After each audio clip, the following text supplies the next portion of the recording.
शेवळ बाजूला काढायचंय. आपल्या मनामध्ये आपल्या दृष्टीमध्ये जी दुर्बुद्धी आहे ती फक्त बाजूला काढायची. स्वयं परब्रह्म काय आहे? तयार आहे. सगळं तयार आहे. फक्त आपल्याला ही आपली जी भ्रांती ती घालवायची बस. आणि ही फक्त नामानी जाऊ शकते. बर, आपण जर श्रद्धेनं किंवा भक्ती केली तर ह्याचं फळ किंवा भगवंत आपल्याला कसा जवळ घेतो याचं एक छोटस उदाहरण सांगून जाईल. बाई बाप, विठ्ठल विठ्ठल विठ्ठल विठ्ठल विठ्ठल विठ्ठल विठ्ठल विठ्ठल. एक अशी माता की तिला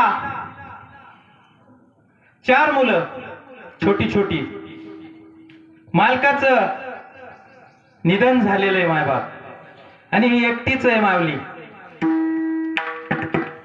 स्वतःचा उदरनिर्वाह कसा करायचा, हे लेकरांना कसं सांभाळायचं, हलाखीची परिस्थिती आहे. आणि या हलाखीच्या परिस्थितीमध्ये कसं तरी कुठंतरी कामधंदा करायचा आणि ह्या लेकरांचं कसं तरी पोट भागवायचं. असा एक एक एक एक एक एक दिवस वर्षासारखा त्या मायला वाटत होता. परंतु पर्याय नव्हता मायबाप.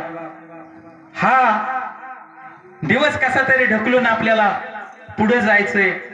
या ताकदीनं ती उमेदीनं कोणाचं काम करावं, कुणाचं धुण्या भांड्याचं काम करावं, कुणाच्या शेतात काम करावं आणि लेकरांचा सांभाळ करावा. अशा परिस्थितीत तिचा जीवनपट चाललेला.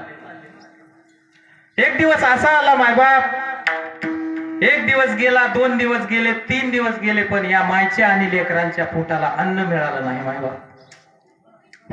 किंचित सुद्धा अन्न मिळालं नाही. काय करायचं? 1-2 दिवस कसे तरी पाणी पिऊन लेकरांना काय कळतंय मायबाप, परिस्थितीची जाणीव. भूक लागली म्हटल्यानंतर त्या मायने त्याला ग्लास भरून पाणी द्यावं. बाळा पाणी पी आणि झोप.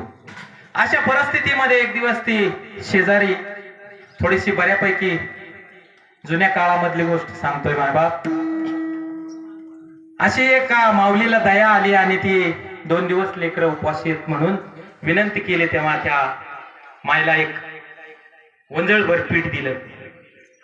पीठ दिलं मायबाप. ते पीठ त्या माऊलीने घरी नेलं. चेहऱ्यावर आनंद होता परंतु दुःखही होतं. एवढ्याशा पिठामध्ये आमचं 4-5 जणांचं भागणार कसं? परंतु परिस्थितीला सामोरं जाण्यास परिस्थितीने तिला शिकवलं होतं परिस्थितीला सामोरं कसं जायचं. अशा परिस्थितीमध्ये घरी गेली. भाकरी 2च भाकरी झाल्या मायबाप त्या पिठाच्या. 2 भाकरी झाल्या. त्या 2 भाकरी झाल्या. सगळ्यात छोटं होतं ते पळत पळत आलं. हा आनंद होता चेहऱ्यावर, मला भाकरी मिळणार आहे आज. तिने एक भाजलेली भाकरी अर्धी केली आणि त्या एकाला दिली. दुसरं आलं उड्या मारत, त्याला ती आरती देऊन टाकली. भाकरी एक उरली मायबाप. त्याच्यानंतर तिसरा आला. तिसऱ्याला बी अर्धी मोडून दिली. हीच माया असती मायबाप. ऐसी कळवळ्याची जाती करी लाभावी न प्रीती, पोटी भार आहे त्याची सर्वस्व ही साई. हो, तिसरं आलं, त्याला अर्धी देऊन टाकली. मायबाप मला सांगा भाकरी उरली किती? अर्धी भाकरी उरली.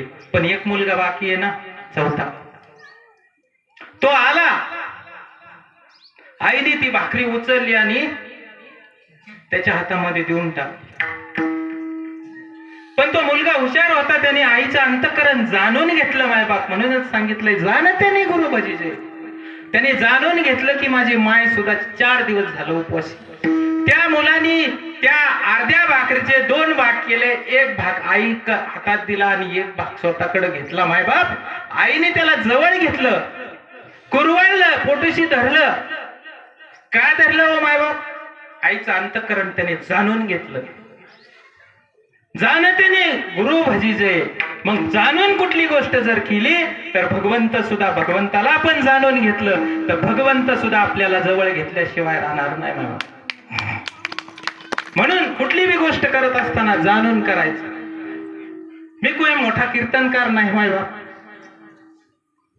मोठा प्रवचनकार नाही, परंतु फक्त माईचा निरोप आणि एवढीच इच्छा होती की माझ्या माईच्या समोर मी एक कीर्तन करी, एवढीच अपेक्षा, इच्छा केली ती पावलो बस.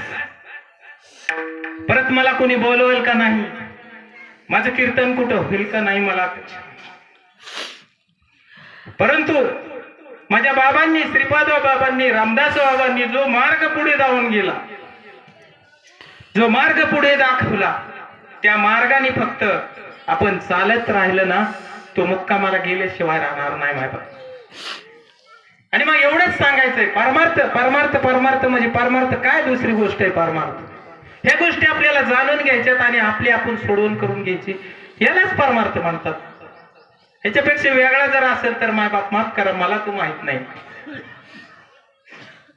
मग अशा पद्धतीने ज्यांनी तुकोबारायांनी जी भक्ती केली, वैराग्य, जर वैराग्य म्हटलं तर तुकोबाराय किती वैराग्य.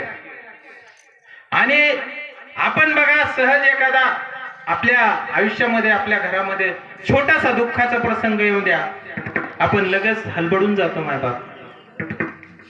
तुकोबारायांची पत्नी गेली, तुकोबारायांच्या सगळ्या सावकारकीचं दिवाळं निघालं, तरी सुद्धा ते म्हणायचे बरं झालं. असं म्हणणार अच्छा, आज मला नाही वाटत असं कोणी. बरे झाले देवा निघाले दिवाळे, बरे झाले देवा निघाले दिवाळे, बरे झाले देवा निघाले दिवाळे, बरे झाले देवा निघाले दिवाळे, बरे झाले देवा निघाले दिवाळे, बरे झाले देवा निघाले दिवाळे, बरे झाले देवा निघाले दिवाळे, बरे झाले देवा निघाले दिवाळे. दुष्काळे पिया केली,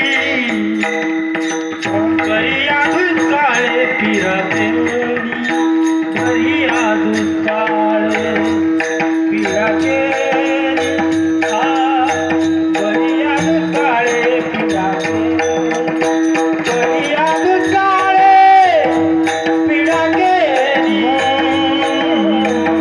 करिया दुष्काळे पिया केली.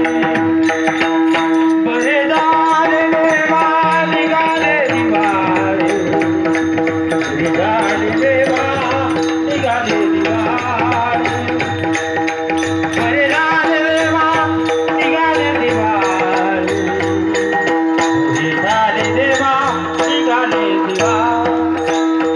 बरे झाले देवा निघाले दिवाळे, बरे झाले देवा निघाले दिवाळे, बरे झाले देवा निघाले दिवाळे, बरे झाले देवा निघाले दिवाळे.